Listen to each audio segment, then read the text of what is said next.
Police urges vigilance following fatal stabbing of offender in Negril Transport Center. Following a gruesome murder of 51-year-old vendor Sandra Hazley in the Negril Transport Center, the Westmoreland police are appealing to business owners to be more vigilant when operating in the space. Police have confirmed that Sandra, who is said to have sold fruits and clothing in the bus park, was robbed and stabbed in the neck on Thursday morning. She later succumbed to her injuries. We want to implore business operators to be vigilant in operating in the area, DSP Mitchell cautioned. He also advised residents and business owners alike to report strange incidents in the tourism hotspot. We also want to encourage citizens to report suspicious activities and suspicious persons who may be lingering in the space, DSP Mitchell added. According to reports, Sandra had been selling the transport center for many years and was much loved. According to a reporter source, Sandra had bled profusely as vendors ran to her rescue and other people aided by alerting the Negril police who came with the paramedics. However, their efforts proved futile. The top lawman is also encouraging business owners to make use of CCTV cameras as he believes that they sometimes act as a deterrent to criminals and criminal elements. DSP Mitchell also used the opportunity to urge citizens with information that can aid in the investigation of her murder to contact the police at 311 or 911 or file a report at the nearest police station in an effort to bring the perpetrator or perpetrators to justice. Clarendon police theorize that double murder in the parish is linked to drug deal. The Clarendon police theorize that a double murder in the parish is linked to a drug deal.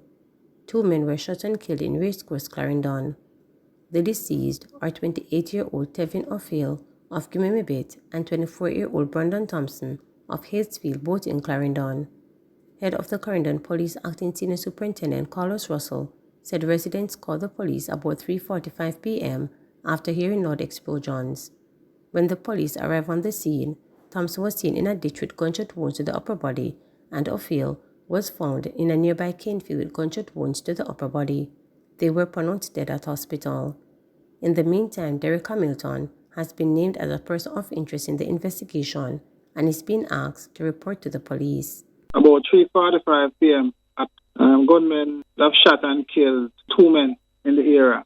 They were identified as one Tevin O'Feil, 28 years old, laborer of Gimimibit, and 2 Brandon Thompson, 24-year-old, also from the race course. Clarendon, from information received, police would have responded to report of a loud explosion in the area. Upon arrival, the bodies of both men were found in bushes about 800 meters apart. That appeared to be gunshot wounds. They were rushed to hospital where they were confirmed dead. At this time, we believe that one Derek Hamilton, OC Chapter 8, can investigation, so we're asking him to report to the nearest police station. The area is known to facilitate drug activities. At least one of the deceased men was known to us, and he is a person that we targeted as it relates to drug-related offenses. So we believe that this murder was as a result of some drug activity. Motorcyclist rejects mediation in assault case, says his life was threatened twice. A motorcyclist who accused a man of attempting to hit him off his vehicle before allegedly threatening him with a gun rejected mediation when he appeared in the Kingston and St. Andrew Parish Court on Tuesday. The accused 41-year-old Duncan has been charged with assault at common law, using a firearm to commit a felony, and unauthorized possession of a firearm. When presiding judge Carla Mason asked for the complainant if he would consider going through mediation to have the matter resolved, the man rejected the offer, stating, "No, Your Honor, my life got threatened not once but twice." The alleged threat reportedly occurred on Wednesday, July 12, 2023, about 12:55 p.m. when the complainant was traveling on his motorcycle in New Kingston. Reports are that upon reaching the intersection of St. Lucia Avenue and Sydney Road, a Theatre 4 allegedly being driven by Duncan almost hit the complainant from his motorcycle. According to reports, This led to an argument during which the driver of the RAV4 allegedly pointed a firearm at the complainant and then drove off. The case was postponed until June 20. Beenie Man to headline fun in the park event. Dancehall icon Beenie Man is the headliner for Axdown to perform at the Fun in the Park event in Montego Bay, St. James on Easter Monday. Conjunctural Entertainment Concepts, the host for the upcoming family-oriented show, stated that having the Grammy winner artist as headliner reflects the growth and the event has experienced since its inception 6 years ago. The team is pumped and excited. We have gone bigger this year, and so we have Beenie Man, a certified show shopper, headlining this out-six staging.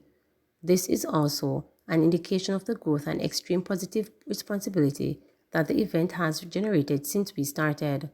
We felt the Montego Bay needed an experience for the entire family. This led us to creating an ultimate family event for the period and space where families can connect with each other and cheer in the Easter season, Entertainment Concept Director Thompson Lawrence stated.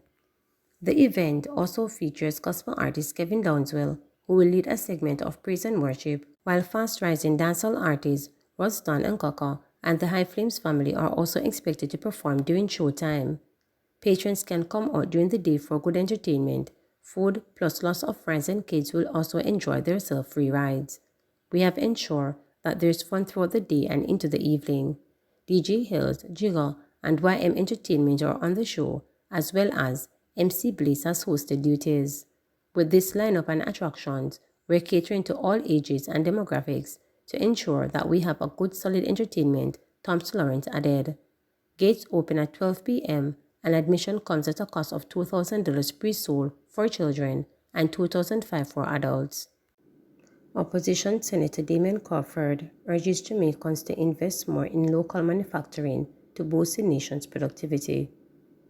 Opposition Senator Damien Crawford is urging Jamaicans to invest more in local manufacturing in an effort to boost the nation's productivity. Speaking in the Senate, Crawford said it is a given that service industries are lower in productivity. He said the structure of Jamaica's economy must be reviewed.